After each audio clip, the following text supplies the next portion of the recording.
Hello everyone, આ વિડિયોની અંદર આપણે બ્રેક અને કન્ટિન્યુ સ્ટેટમેન્ટ વિશે સ્ટડી કરીશું. લૂપનું એક્ઝિક્યુશન આપણે કરતા હોઈએ એ વખતે આપણને સૌને ખ્યાલ છે કે કોઈ એક કન્ડિશન મેચ થાય ત્યારે લૂપનું ટર્મિનેશન થાય છે. પરંતુ લૂપનું આ ટર્મિનેશન થાય એ પહેલા સપોઝ કોઈક એક સર્ટેન કન્ડિશન મેચ થઈ જાય તો આપણે લૂપનું એક્ઝિક્યુશન સ્ટોપ કરી દેવું છે, અથવા કોઈક એક સર્ટેન કન્ડિશન માટે આપણે લૂપનું એક્ઝિક્યુશન કરવું નથી. તો આવા કેસીસની અંદર આપણે લૂપનો ફ્લોને બદલી દઈએ છીએ. તો આ જે લૂપના ફ્લો બદલવાનું કામ છે એ આપણું બ્રેક અને કન્ટિન્યુ સ્ટેટમેન્ટ કરે છે. તો હવે આપણે એની વિશે સ્ટડી કરીએ. તો બ્રેક એક ફ્લો બ્રેકિંગ સ્ટેટમેન્ટ છે. એનો ઉપયોગ જ્યારે પણ આપણે લૂપની અંદર કરીએ છીએ ત્યારે લૂપ આપણું ટર્મિનેટ થઈ જાય છે અને આપણા પ્રોગ્રામનું જે પણ કંટ્રોલ હોય એ લૂપની પછીના ફર્સ્ટ સ્ટેટમેન્ટ ઉપર ટ્રાન્સફર થઈ જાય છે. બીજી એક ખાસ વસ્તુ ધ્યાનમાં રાખવાની કે આપણો બ્રેક છે એ એક કીવર્ડ છે. ધેટ મીન્સ એનો કોઈ બીજા પર્પઝ માટે આપણે યુઝ કરી શકતા નથી. હવે અહીંયા આગળ આપણું લૂપ છે, એ લૂપની અંદર આપણે એક ઇફ સ્ટેટમેન્ટ લખેલું છે. ઇફ સ્ટેટમેન્ટની અંદર રહેલું જે પણ એક્સપ્રેશન છે એ જો ટ્રુ થાય તો આપણે બ્રેક સ્ટેટમેન્ટ ઉપર આવીએ છીએ, અને જ્યારે આ બ્રેક સ્ટેટમેન્ટ એન્કાઉન્ટર થાય ત્યારે આપણે લૂપની બહાર જતા રહીએ છીએ. સેમ વે અહીંયા આગળ ડુ વાઇલ લૂપ છે આપણી, એની અંદર પણ આપણે એક ઇફ સ્ટેટમેન્ટ લખેલું છે અને એમાં પણ આપણે એક એક્સપ્રેશન લખેલું છે, અને એ ઇફ સ્ટેટમેન્ટમાં આપણે બ્રેક લખેલું છે. એટલે જ્યારે પણ આ બ્રેક એન્કાઉન્ટર થશે ત્યારે આપણે આપણું કંટ્રોલ ડુ વાઇલ લૂપની બહાર આવી જશે. સેમ વે ફોર લૂપની અંદર પણ જ્યારે આપણી આ એક્સપ્રેશન ટ્રુ થશે એ વખતે આપણું કંટ્રોલ લૂપની બહાર આવી જશે, કેમ કે એ વખતે આપણું બ્રેક સ્ટેટમેન્ટ એક્ઝિક્યુટ થશે. હવે અહીંયા આગળ આપણી નેસ્ટેડ ફોર લૂપ આપેલી છે. આ નેસ્ટેડ ફોર લૂપની અંદર આપણે જોઈ શકીએ તો ઇનર ફોર લૂપની અંદર આપણે ઇફ સ્ટેટમેન્ટ લખ્યું છે અને એ ઇફ સ્ટેટમેન્ટની અંદર આપણે બ્રેક લખેલું છે. ધેટ મીન્સ આ એક્સપ્રેશન જો આપણું ટ્રુ થાય એવા કેસીસની અંદર આપણે બ્રેક સ્ટેટમેન્ટ એક્ઝિક્યુટ કરીએ છીએ, અને એવા કેસમાં આપણું કંટ્રોલ એ ફોર લૂપ એટલે કે ઇનર ફોર લૂપનું એક્ઝિક્યુશન સ્ટોપ કરશે, પરંતુ આઉટર ફોર લૂપનું એક્ઝિક્યુશન એ સ્ટોપ કરી શકશે નહીં. બ્રેકનો ઓલરેડી એક ઉપયોગ આપણે સ્વિચ કેસની અંદર જોઈ ચૂકેલા છીએ, અને સ્વિચ કેસની અંદર પણ બ્રેક સિમિલર વેથી જ કામ કરતું હતું. તો હવે બ્રેકના થોડા પ્રોગ્રામ્સ જોઈએ. તો અહીંયા આગળ આપણે એક ઇન્ટીજર વેરિયેબલ આઈ ડિક્લેર કરેલો છે. ત્યારબાદ ફોર લૂપની અંદર આપણે એવું લખ્યું છે કે i is equals to 1, that means i ની વેલ્યુ 1 થી ઇનિશિયલાઇઝ કરી. ત્યારબાદ આપણી કન્ડિશન ચેક થશે, i less than equals to 5, yes it is true, એટલે આપણે લૂપની અંદર જઈશું. ત્યાં આગળ આપણે લખ્યું છે if i is equals to 4, ના, i ની વેલ્યુ હાલમાં 1 છે એટલે 4 જેટલી નથી, એટલે if માં આપણે જઈશું નહીં, આપણે એની પછીના પ્રિન્ટએફ સ્ટેટમેન્ટ ઉપર જઈશું અને ત્યાં આગળ આપણે i ની વેલ્યુ પ્રિન્ટ કરાઈ છે જે આપણને 1 પ્રિન્ટ કરીને આપે છે. એની પછી આપણે i ની વેલ્યુમાં 1 નો વધારો કરીશું, એટલે હવે i ની વેલ્યુ 2 થઈ ગઈ. હવે એની પછી ફરીથી આપણી કન્ડિશન ચેક થાય છે, that is 2 less than equals to 5, yes ફરીથી આપણી કન્ડિશન સાચી. ફરીથી આપણે લૂપમાં જઈશું, ફરીથી આપણે ઇફ ચેક કરીશું કે 2 is equals to 4, તો ફરીથી ઇફ કન્ડિશન આપણી ખોટી. ઇફ કન્ડિશન ખોટી એટલે આપણે ફરીથી એની પછીના સ્ટેટમેન્ટ પ્રિન્ટએફ ઉપર આવીશું અને ત્યાં આગળ આપણે i ની વેલ્યુ પ્રિન્ટ કરાવીશું. એ વખતે આપણને ટ્રુ મળશે. ત્યારબાદ ફરીથી આપણું i ની વેલ્યુ 1 વધારો થશે, એટલે i ની વેલ્યુ હવે 3 થશે. ત્યારબાદ ફરીથી આપણે 3 less than or equals to 5 check કરીશું, ફરીથી કન્ડિશન સાચી. ફરીથી લૂપની અંદર જઈશું, ફરીથી આપણું ઇફ સ્ટેટમેન્ટ ચેક થશે અને એની અંદર 3 ઇક્વલ્સ ટુ 4, તો કન્ડિશન હજુ પણ ખોટી છે. તો ઇફ સ્ટેટમેન્ટ પછીનું સ્ટેટમેન્ટ આપણું પ્રિન્ટએફ સ્ટેટમેન્ટ છે, જે આપણને આઈ ની વેલ્યુ પ્રિન્ટ કરીને આપે છે, એ અહીંયા આગળ આપણે 3 પ્રિન્ટ કરીને મળે છે. એની પછી ફરીથી આપણી આઈ ની અંદર 1 નો વધારો, એટલે આઈ ની વેલ્યુ હવે 4 થઈ. અગેન આ કન્ડિશન ચેક થશે, 4 less than equals to 5. Yes, this time again આપણી કન્ડિશન ટ્રુ છે. હવે ફરીથી આપણે લૂપની અંદર જઈશું, ફરીથી ઇફ સ્ટેટમેન્ટની અંદર ચેક થશે, જેમાં આપણે ચેક કરીશું કે 4 ઇઝ ઇક્વલ્સ ટુ 4. તો યસ, 4 ઇઝ ઇક્વલ્સ ટુ 4 છે. એનો મતલબ એ કે આપણે ઇફ ની અંદર જઈશું અને ત્યાં આગળ આપણે બ્રેક લખેલું હોવાથી આપણે લૂપની બહાર આવી જઈશું. એનો મીનિંગ એ થયો કે i ઇઝ ઇક્વલ્સ ટુ 5 માટે આપણું એક્ઝિક્યુશન થશે નહીં અને 4 માટે પણ આપણું એક્ઝિક્યુશન અધવચ્ચે જ સ્ટોપ થઈ ગયું. એની પછી આપણે get ch ફંક્શન લખેલું છે, જે પોતાનું એક્ઝિક્યુશન કરશે અને ત્યારબાદ આપણે પ્રોગ્રામનું ટર્મિનેટ કરી દઈએ છીએ. ધેટ મીન્સ આ જે આપણું પ્રોગ્રામ છે એ આપણને 1, 2 અને 3 પ્રિન્ટ કરીને આપશે. એની પછી બીજું એક એક્ઝામ્પલ આપણે જોઈએ તો અહીંયા આગળ આપણે 3 અનસાઇન્ડ ઇન્ટીજર વેરિયેબલ ડિક્લેર કરેલા છે, જેમાં i ની વેલ્યુ 2 થી ઇનિશિયલાઇઝ કરી છે અને f ની વેલ્યુ 1 થી ઇનિશિયલાઇઝ કરેલી છે. ત્યારબાદ સિમ્પલ એક મેસેજ પ્રિન્ટ કરાવેલો છે, જે આપણા test_run1 અને test_run2 બંનેના કેસમાં આપણને દેખાઈ આવે છે. એની પછી આપણે scanf ફંક્શનની મદદથી n ની વેલ્યુ લીધેલી છે, જે test_run1 માં 5 છે અને test_run2 ની અંદર 21 છે. હવે આપણે અહીંયા આગળ while લૂપમાં એવી કન્ડિશન મૂકી છે કે i લેસ ધેન n. તો ઇનિશિયલી i ની વેલ્યુ 2 છે અને n ની વેલ્યુ આપણા ફર્સ્ટ કેસમાં 5 છે. That is 2 less than 5. તો કન્ડિશન સાચી, આપણે લૂપની અંદર જઈશું. ત્યારબાદ n મોડ્યુલો i ઇઝ ઇક્વલ્સ ટુ 0. હવે n ની વેલ્યુ આપણી 5 છે, i ની વેલ્યુ 2 છે. તો જ્યારે આપણે 5 ને 2 વડે ડિવાઈડ કરીશું ત્યારે આપણને રિમાઇન્ડર 1 મળશે. તો એનો મીનિંગ એ થયો કે એ 0 ની બરાબર નથી. એટલા માટે આપણે ઇફ ની અંદર જઈશું નહીં અને સીધા ઇફ ની પછીના સ્ટેટમેન્ટ i++ ઉપર જઈશું. એટલે હવે i ની વેલ્યુ આપણી 3 થઈ ગઈ. હવે આપણે ફરીથી while લૂપમાં એ ચેક થશે 3 લેસ ધેન 5. અગેન આપણી કન્ડિશન સાચી, અગેન આપણે લૂપમાં જઈશું. અગેન આપણે n મોડ્યુલો i equal to 0. That means 5 ને આપણે 3 વડે ડિવાઈડ કરીએ તો આપણને રિમાઇન્ડર જે છે એ 2 મળે છે. તો એનો મતલબ એ થયો કે n મોડ્યુલો i equals to 0 A condition આપણી ખોટી પડે છે. એટલા માટે આપણે ઇફ ની અંદર જઈશું નહીં અને ઇફ ના પછીના સ્ટેટમેન્ટ i++ ઉપર જઈશું. એનો મીનિંગ એ થયો કે હવે આપણે 4 less than equals to 5 condition check કરીશું. અગેન આ કન્ડિશન આપણે ચેક કરીએ તો અગેન આ કન્ડિશન સાચી. અગેન આપણે લૂપની અંદર જઈશું, ત્યાં આગળ આપણે એવું ચેક કરીશું કે n મોડ્યુલો i equal to 0. That means 5 ને આપણે 4 વડે ડિવાઈડ કરીએ તો આપણને રિમાઇન્ડર છે એ 1 મળે છે. એટલે અગેન આપણી કન્ડિશન અહીંયા આગળ ખોટી પડે છે. ધેટ મીન્સ ઇફ ની અંદર આપણે જઈશું નહીં અને i++ એટલે કે i ની અંદર 1 નું ઇન્ક્રીમેન્ટ થશે, એટલે કે હવે i ની વેલ્યુ 5 થશે. તો 5 લેસ ધેન 5, તો એ કન્ડિશન ખોટી પડશે. એટલે આપણે સીધા જ લૂપની બહાર આવી જઈશું અને ત્યાં આગળ આપણે સ્ટેટમેન્ટ એવું લખેલું છે કે જો f ની વેલ્યુ 1 છે.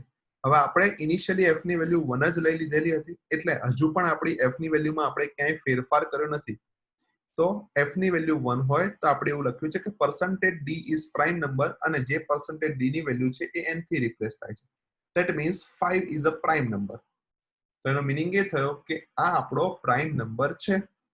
તો આપણને સૌને ખ્યાલ છે કે 5 એ આપણો પ્રાઇમ નંબર છે. એનો મીનિંગ એ થયો કે આ જે પ્રોગ્રામ છે એ આપણો પ્રાઇમ નંબર માટેનો ફાઇન્ડ કરવા માટેનો પ્રોગ્રામ છે કે આપેલો નંબર પ્રાઇમ નંબર છે કે નહીં. હવે સેકન્ડ ટેસ્ટ રનના કેસમાં આપણી વેલ્યુ જે છે એ n ની વેલ્યુ 21 છે. તો હવે આપણે અહીંયા આગળ ચેક કરીએ કે i ની વેલ્યુ સેકન્ડ રનના કેસમાં ફરી 2 થી સ્ટાર્ટ થશે, ધેટ ઇઝ 2 લેસ ધેન 21. તો એ કન્ડિશન સાચી, એટલે ફરીથી આપણે લૂપની અંદર જઈશું. ત્યાં આગળ આપણે એ ચેક કરીશું n module i equal to 0, that is 21 module 2 is equals to 0. તો આપણે ખબર છે કે 21 ને આપણે 2 વડે ડિવાઈડ કરીએ તો આપણને રિમાઇન્ડર છે એ 1 મળે. ધેટ મીન્સ આપણી ઇફ કન્ડિશન જે પણ છે એ ખોટી પડે છે, એટલે ઇફ સ્ટેટમેન્ટનું એક્ઝિક્યુશન થશે નહીં અને એની પછીના સ્ટેટમેન્ટ i++ ઉપર જઈશું. એટલે હવે i ની વેલ્યુ 3 થશે અને ફરીથી 3 થઈ ગયા બાદ આપણે ફરીથી કન્ડિશન ચેક કરીએ તો 3 લેસ ધેન ઇક્વલ્સ ટુ 21. તો યસ ઇટ ઇઝ ટ્રુ. એટલે ફરીથી આપણે લૂપની અંદર જઈશું. ત્યાં આગળ આપણે ફરીથી ચેક કરીશું કે 21 મોડ્યુલ 3, ધેટ મીન્સ 21 ને આપણે 3 વડે ડિવાઈડ કરીએ તો આપણને રિમાઇન્ડર 0 મળે છે. એનો મીનિંગ એ થયો કે આપણી કન્ડિશન અહીંયા આગળ સાચી પડે છે અને આ કન્ડિશન સાચી પડે છે એટલે આપણે ઇફ ની અંદર જઈશું. ઇફ ની અંદર આપણે f ની વેલ્યુ 0 કરી દીધી અને ત્યારબાદ આપણે બ્રેક લખેલું છે. આ બ્રેક સ્ટેટમેન્ટ આપણને સીધું લૂપની બહારની બાજુ લઈ આવશે અને ત્યાં આગળ આપણે સ્ટેટમેન્ટ લખેલું છે કે if f is equals to 0, પરંતુ હાલમાં f ની વેલ્યુ તો 0 થઈ ગઈ. Sorry, f is equals to 1 લખેલું છે અને હાલમાં f ની વેલ્યુ 0 છે. ધેટ મીન્સ આ કન્ડિશન ખોટી પડશે એટલે આપણે એલ્સ પાર્ટમાં જઈશું અને ત્યાં આગળ આપણે લખ્યું છે કે %d is not a prime number અને %d છે એ n થી રિપ્લેસ થાય છે. હાલમાં n ની વેલ્યુ 21 છે. That means 21 is not a prime number એવું આપણને આઉટપુટ મળશે. હવે આપણે કન્ટિન્યુ સ્ટેટમેન્ટ વિશે સ્ટડી કરીએ તો કન્ટિન્યુ સ્ટેટમેન્ટ પણ બ્રેક સ્ટેટમેન્ટની જેમ એક ફ્લો બ્રેકિંગ સ્ટેટમેન્ટ છે અને કન્ટિન્યુ સ્ટેટમેન્ટ કન્ટિન્યુ એ પણ એક આપણો કીવર્ડ છે, જેમ બ્રેકની પણ આપણો કીવર્ડ હતો એવી જ રીતે. હવે જ્યારે લૂપની અંદર આપણે કન્ટિન્યુ સ્ટેટમેન્ટ જોવા મળે છે એ વખતે કન્ટિન્યુ સ્ટેટમેન્ટ છે એ કરંટ ઇટરેશનનો જે બાકીનો પોર્શન હોય એને સ્કીપ કરી દે છે અને નવા ઇટરેશનનું એક્ઝિક્યુશન સ્ટાર્ટ કરે છે. તો આ વસ્તુ સમજીએ તો કે સપોઝ અહીંયા આગળ while લૂપ જે આપણી આપેલી છે એની અંદર જો આપણું આ એક્સપ્રેશન ટ્રુ થાય તો આપણે ઇફ ની અંદર જઈએ અને ત્યાં આગળ આપણે કન્ટિન્યુ લખેલું છે. એટલે હવે એની પછી એટલે ઇફ સ્ટેટમેન્ટ પછીના કોઈ પણ સ્ટેટમેન્ટ એક્ઝિક્યુટ થશે નહીં અને આપણું એક્ઝિક્યુશન ફરીથી while લૂપ થી સ્ટાર્ટ થશે. સેમ વે જ્યારે આપણે ડુ while લૂપ વિશે ડિસ્કશન કરીએ છીએ ત્યારે આ એક્સપ્રેશન ટ્રુ થશે એ વખતે આપણા ડુ while લૂપના બાકીના કોઈ પણ સ્ટેટમેન્ટ એક્સપ્રેશન ટ્રુ થશે એટલે આપણે કન્ટિન્યુ સ્ટેટમેન્ટ ઉપર આવીશું અને કન્ટિન્યુ સ્ટેટમેન્ટ ઉપર આવીશું એટલે ડુ while લૂપના કોઈ પણ સ્ટેટમેન્ટ એક્ઝિક્યુટ થશે નહીં અને આપણે સીધા ટેસ્ટ કન્ડિશન ઉપર આવીશું. એવી જ રીતે અહીંયા આગળનું જે કન્ટિન્યુ છે એ આપણને ફોર ઉપર પાછું લઈ જશે અને અહીંયા આગળ જે નેસ્ટેડ ફોર લૂપ છે એમાં આપણે ઇનર ફોર લૂપમાં એક કન્ટિન્યુ લખેલું છે તો એ કન્ટિન્યુ આપણને ઇનર ફોર લૂપનો એક કરંટ ઇટરેશન છે એને સ્કીપ કરીને આપે છે.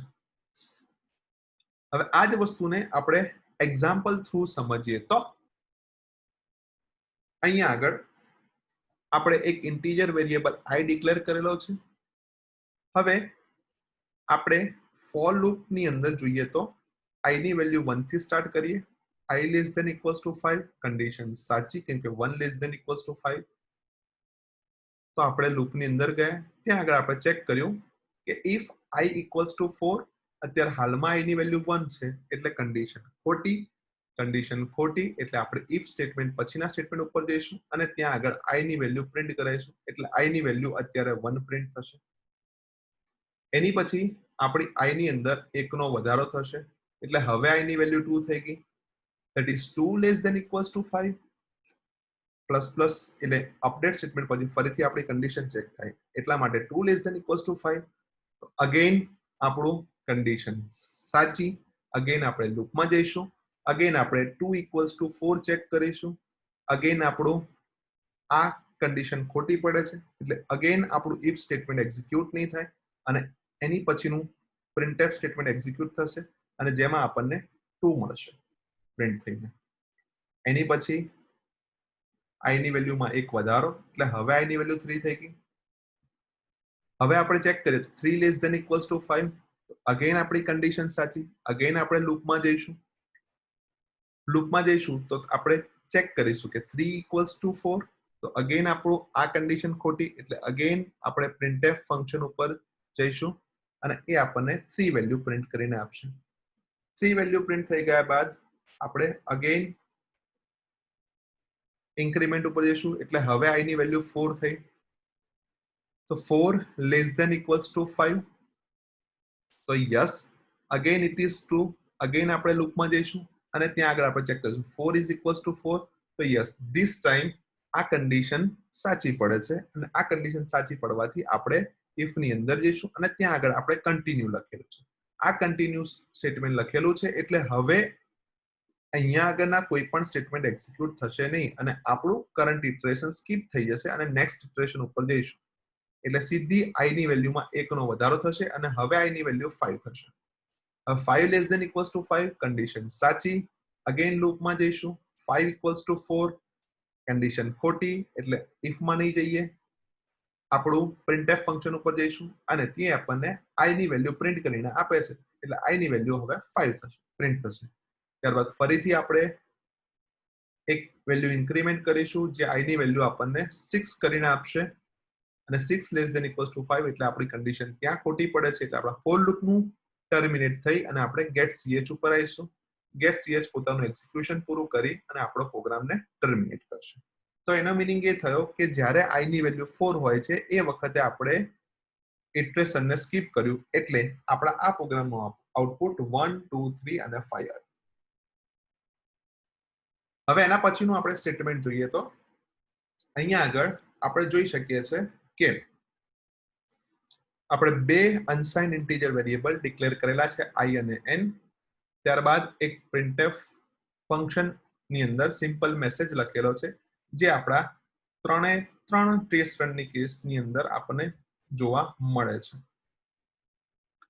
એની પછી આપણે scanf ફંક્શન થ્રુ n ની વેલ્યુ લીધેલી છે જે ફર્સ્ટ ટેસ્ટ રનમાં આપણે 6 સેકન્ડ ટેસ્ટ રનના કેસમાં 12 અને થર્ડ ટેસ્ટ રનના કેસમાં 5 લીધેલા છે. હવે આપણે ફોર લૂપનું એક્ઝિક્યુશન જોઈએ તો આપણે એવું લખેલું છે કે i ની વેલ્યુ 1 થી સ્ટાર્ટ કરવાની અને i ની વેલ્યુ n સુધી લઈ જવાની. તો ફર્સ્ટ કેસમાં આપણે n ની વેલ્યુ 6 છે તો i less than equals to 6 એટલે 1 less than equals to 6 condition check થશે. કન્ડિશન સાચી છે એટલે આપણે લૂપમાં જઈશું. ત્યાં આગળ આપણે ચેક કરીએ છીએ કે 6 modulo 1 equal to 0 sorry does not equals to 0 એટલે કે 6 ને 1 વડે ડિવાઈડ કરીએ અને આપણને રિમાઇન્ડર 0 મળતી નથી. ના 0 મળે છે એટલે આપણે અંદર જવાનું નથી અને આપણે i ની વેલ્યુ પ્રિન્ટ કરવાની છે એટલે આપણી i ની વેલ્યુ 1 પ્રિન્ટ થશે. સેકન્ડ ટાઈમ જ્યારે તમે જઈશો ત્યારે i ની વેલ્યુ 2 હશે ત્યારે 6 ને આપણે 2 વડે મોડ્યુલ કરીએ એટલે 6 ને 2 વડે ડિવાઈડ કરીએ તો આપણને રિમાઇન્ડર જે છે એ 0 મળશે એટલે અગેન આપણી આ કન્ડિશન સાચી નહીં પડે એટલે અગેન આપણે પ્રિન્ટએફ ફંક્શન થ્રુ આપણે 2 ને પ્રિન્ટ કરાવીશું. એની પછી i ની વેલ્યુ 3 માટે આપણે ચેક કરવા જઈએ કે 6 મોડ્યુલો 3 તો આપણને સૌને ખ્યાલ છે કે જ્યારે 6 ને આપણે 3 વડે ડિવાઈડ કરીએ ત્યારે આપણને રિમાઇન્ડર 0 મળે છે. તો અગેન આપણી આ કન્ડિશન ખોટી પડશે અને અગેન આપણે 3 ને પ્રિન્ટ કરીશું. હવે જ્યારે i ની વેલ્યુ 4 હશે ત્યારે 6 મોડ્યુલો 4, તો અહીંયા આગળ જે છે એ આપણી વેલ્યુ રિમાઇન્ડરની 2 આવશે અને એવા કેસમાં આપણી આ કન્ડિશન સાચી પડશે કે ડઝ નોટ ઇક્વલ્સ ટુ 0 લખેલું છે, એટલે આપણે શું કરવાનું છે, કન્ટિન્યુ લખેલું છે, એટલે હવે પછીનું આપણું સીધા નેક્સ્ટ ઇટરેશન ઉપર આવી જઈશું. એનો મતલબ એ થયો કે 4 ના કેસમાં આપણે printf ફંક્શનને એક્ઝિક્યુટ નથી કરતા. એની પછી i ની વેલ્યુ જ્યારે 5 હોય છે ત્યારે 6 ને 5 વડે મોડ્યુલ કરીએ તો પણ આપણી રિમાઇન્ડર જે છે એ આપણને 1 મળે છે અને એવા કેસમાં આપણું ફરીથી આ કન્ડિશન સાચી પડે છે, ફરીથી આપણે કન્ટિન્યુ ઉપર જઈએ છીએ અને ફરીથી આપણું printf ફંક્શન એક્ઝિક્યુટ નહીં થાય અને ફરીથી આપણે ફોર લૂપ ઉપર આવી જઈશું. ત્યાં આગળ આપણે i ની વેલ્યુ 6 થશે અને 6 ડિવાઇડેડ બાય 6, તો આપણને સૌને ખ્યાલ છે કે yes it is divisible, that is આપણને 0 રિમાઇન્ડર આપશે અને એવા કેસમાં અગેન આપણી આ કન્ડિશન ખોટી પડશે અને આપણે printf ફંક્શન ઉપર આવીશું અને પ્રિન્ટ ઉપર આપણને 6 પ્રિન્ટ કરીને મળશે. એની પછી જ્યારે i ની વેલ્યુ 7 થશે ત્યારે આપણી 7 less than equals to 6 condition ખોટી પડશે અને આપણે સીધા get ch ફંક્શન ઉપર આવી જઈશું. એનો મીનિંગ શું થયો કે આપણે એવા જ નંબર પ્રિન્ટ કરાયા છે જે આપણા નંબરથી નંબરને ડિવિઝેબલ હોય, ધેટ મીન્સ નંબરના ફેક્ટર્સ હોય. તો આપણે જોઈ શકીએ છીએ કે 6 ના ફેક્ટરની અંદર 1 2 3 અને 6 આવે છે. એવી જ રીતે 12 ના ફેક્ટરની અંદર 1 2 3 4 6 અને 12 આવશે, જ્યારે 5 ના ફેક્ટરની અંદર 1 અને 5 આવશે. તમે આ જ વસ્તુ તમારી જાતે ટ્રેસિંગ કરીને જોઈ શકો છો. આ સાથે જ આપણે આ લેક્ચરને અહીંયા આગળ પૂરો કરીએ છીએ. Thank you.